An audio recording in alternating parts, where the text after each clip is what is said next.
The Art of Deception. Edward Snowden's February 2014 leaked document, The Art of Deception, Training for a New Generation of Online Covert Operations released, was a PowerPoint presentation including 50 slides reportedly made by GCHQ, the British Government Communications Headquarters, in 2012.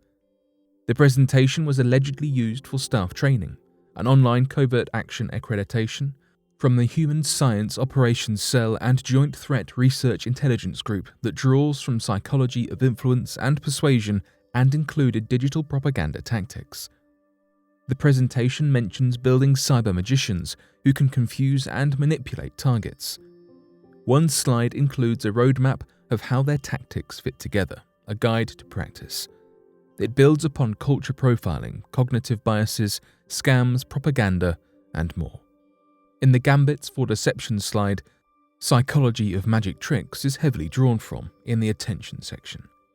The document is filled with theories on human interaction, how to understand it and game it, influencing outcomes. The document lists techniques for hiding the real, dissimulation through masking, repackaging and dazzling, and showing the false, simulation through mimicking, inventing and decoying. This section includes 3 slides showing UFOs, amongst other unrelated images, believed to be referencing the influencing of UFO cults rather than the presence of UFOs. Nigel Watson, author of the Haynes UFO Investigations Manual, says that while the slides may not be evidence of alien invaders, they are the next best thing for conspiracy theorists, evidence of government mind control. The section also includes the phrase, "People make decisions as part of groups. People make decisions for emotional reasons, not rational ones." The presentation concludes with a full rollout of the training planned, with over 150 JTRIG known as Joint Threat Research Intelligence Group and Ops staff fully trained by early 2013. Glenn Greenwald, an American journalist and author, wrote an article for The Intercept regarding the leaked documents.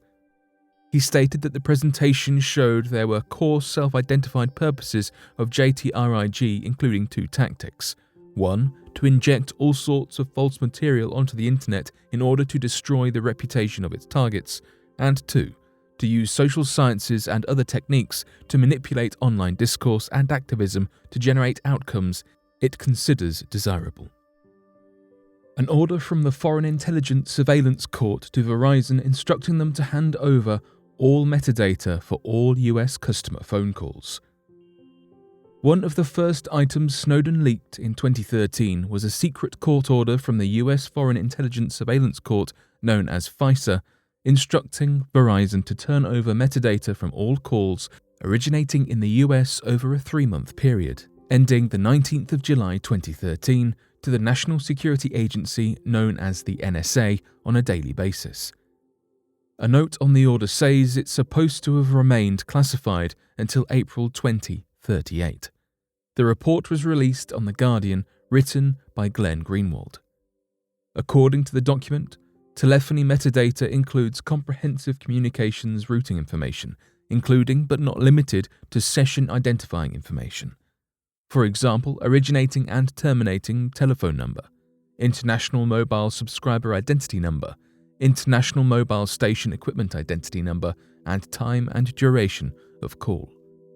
It noted that the telephony metadata does not include the substantive content of any communication or the name, address, or financial information of a subscriber or customer. The document also instructs Verizon not to tell anyone about the court order. While the Verizon court order is the one that was leaked, AT&T and Sprint were also reported to have given their records to the NSA. The leaked court order has raised a series of questions. The main question being, is this a one-off or from a series of similar orders? Also, to what extent does the US government have domestic spying powers? The blanket gathering of records is unusual compared with normal FISA court orders. Usually, these are aimed directly at a named target, for example one that is of interest for suspected terrorist links. While the data does not include substantive content of communication, there is enough data to build an accurate picture of who was contacted, when, how, and where.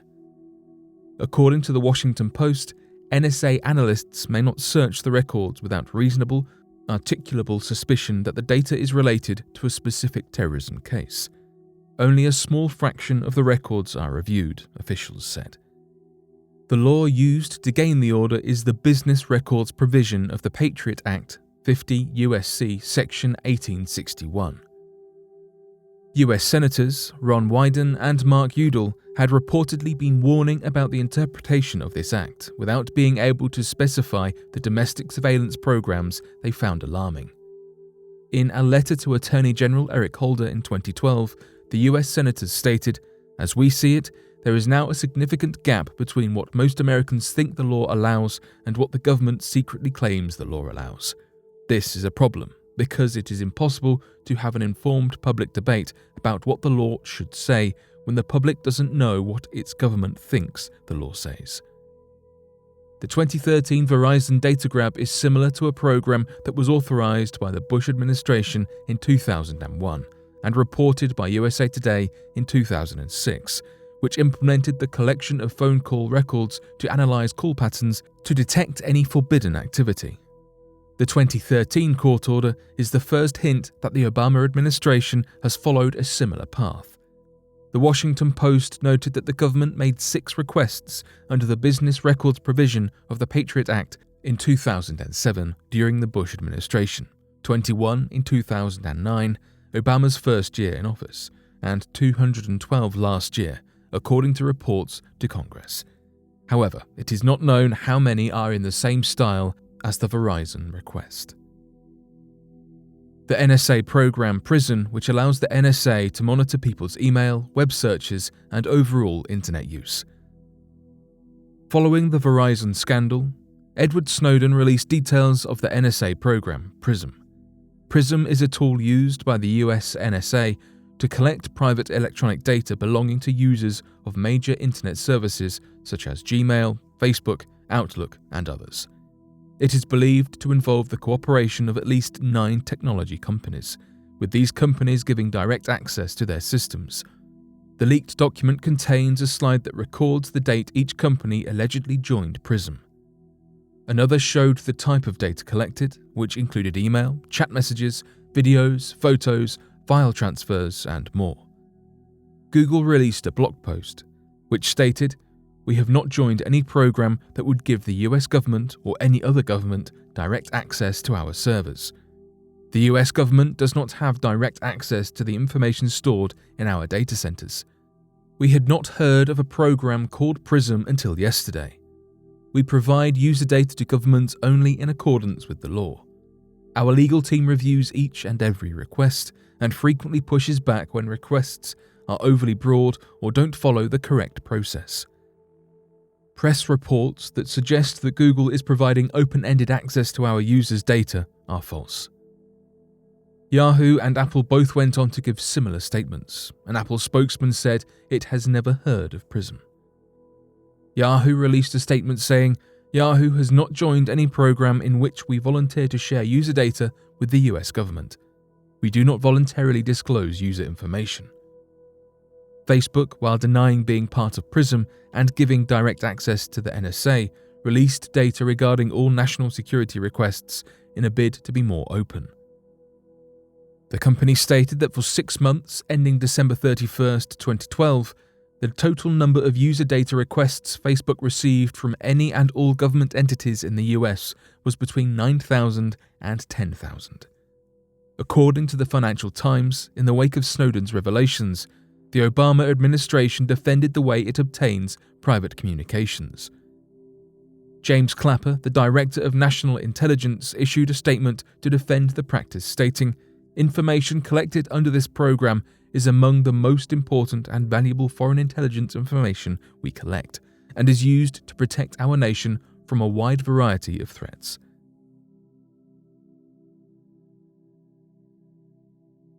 But what do you make of these 3 things Edward Snowden leaked? Be sure to let us know your thoughts in the comment section below and help us by growing this community while working to solve these unexplained mysteries. Thank you for watching, and don't forget to subscribe for more videos.